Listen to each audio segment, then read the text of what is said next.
Madame la ministre, Mesdames, Messieurs les parlementaires, Monseigneur, Mesdames, Messieurs les élus, Mesdames, Messieurs, salut les autorités civiles, ecclésiastiques, Mesdames, Messieurs, une émotion particulière nous étreint en ce lieu que vous allez découvrir, qu'est la crypte. Un lieu qui est un lieu souterrain et qui, à lui seul, est un monde, qui, à lui seul, est un envers du monde. Un monde de merveilles, de magie, de trésors, il en recèle. Un monde tapi sous les bruits de nos vies. Il est caché, et n'est-ce pas là l'étymologie du terme crypte? Il est caché sous des voûtes, elles sont grandioses, celles de notre cathédrale, Monseigneur, notre cathédrale Notre-Dame.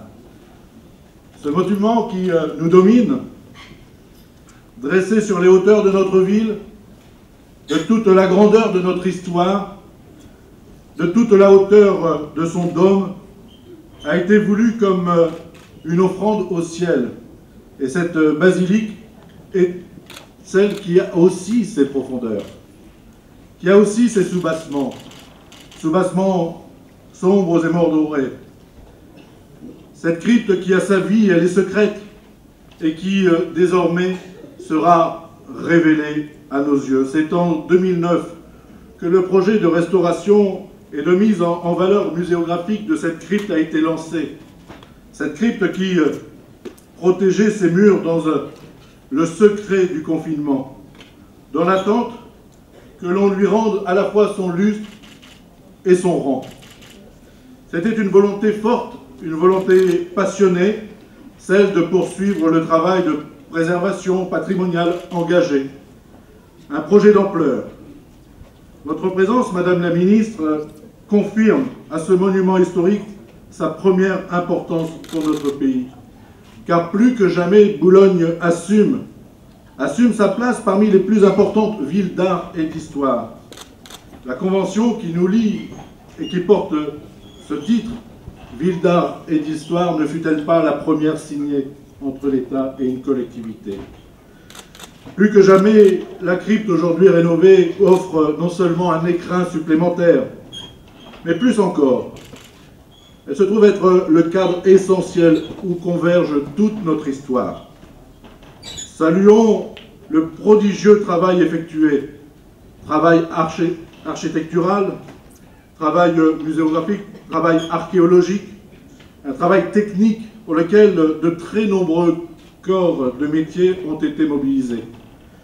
Et je tiens ici à rendre hommage à toutes celles et ceux qui, depuis des années, se sont mobilisés pour faire revivre un lieu enchanteur, qu'il soit des services municipaux, qu'il soit des services privés, d'entreprises. Je leur dis et je leur témoigne toute ma reconnaissance pour leur implication. Car la crypte, c'est une galerie du temps accumulé, siècle après siècle. Et en parcourir les méandres, c'est en pénétrer les arcanes secrets, jusqu'à un tourbillon qui efface en nous toute notion. Oui, dans cette enceinte, le temps déborde. Le temps déborde, comme dirait Éluard. Le temps déborde de ces traces sédimentées, de ces fragments d'histoire décomposés, recomposés par l'histoire elle-même tourbillonnante. Le temps déborde. Il se confond. Il s'absorbe dans une forme de contemplation. Et nous vous invitons, toutes et tous, à cette fuite hors du temps, à une découverte d'un arc historique lancé depuis les tréfonds de notre civilisation, d'un patrimoine ancestral amassé au travers les siècles. Ce patrimoine est le nôtre, et nous le livrons. Et avec ce lieu réceptacle du temps, Boulogne voit son histoire bimillénaire magnifiée en même temps que rehaussée et condensée.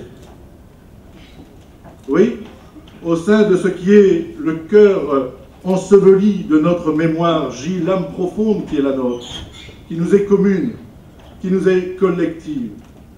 C'est la grandeur de ce lieu que d'être en effet un espace où viennent se rencontrer toutes les lignes diffractées de notre histoire, des vestiges romains à la crypte romane, de la crypte romane à la crypte gothique, des collections lapidaires médiévales ou classiques, aux peintures murales du 19e. Espace qui traverse l'histoire, mais aussi espace qui partage les cultures. Il fut le lieu où reposa la dépouille de San Martin, avant son retour en sa terre natale. Le général San Martin, le libérateur argentin, la figure de l'émancipation sud-américaine, honoré comme il se doit dans la chapelle qui lui fut consacrée.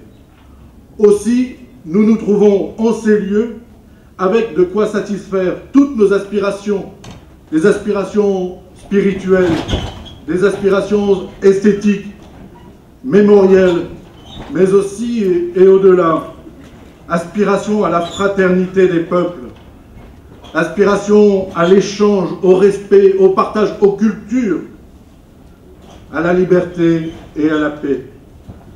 C'est pourquoi peut-être cette crypte est si vaste qu'elle semble contenir des mondes entiers. Qu'un mot soit dit pour finir, alors que, Madame la Ministre, l'un des plus beaux sites archéologiques du monde est menacé par la barbarie, du besoin qui est un besoin vital pour nos civilisations de garder des traces de ce qui a fait le génie humain. Car l'avenir est incertain quand le passé n'est plus qu'un champ de ruines, un amas de pierres fracassées par la violence aveugle. Ce combat contre le spectre de la ruine, il est commun à toute l'humanité et prend ici un sens supplémentaire. Il dépasse la notion même de civilisation. Ces civilisations dont nous savons depuis Paul Valéry combien elles sont mortelles. Et c'est précisément la grandeur de cette crypte que de permettre à l'homme de contempler l'abîme des siècles qui l'ont précédé, de ces siècles qui nous ont enfantés, de ces siècles qui ont permis ce que nous sommes, de ces siècles aussi qui nous aident à construire les suivants.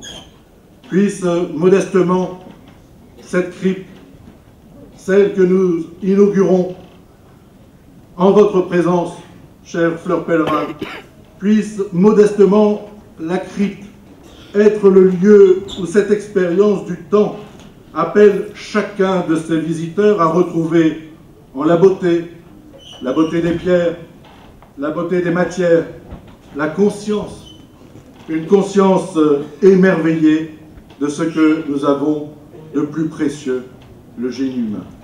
Merci à vous.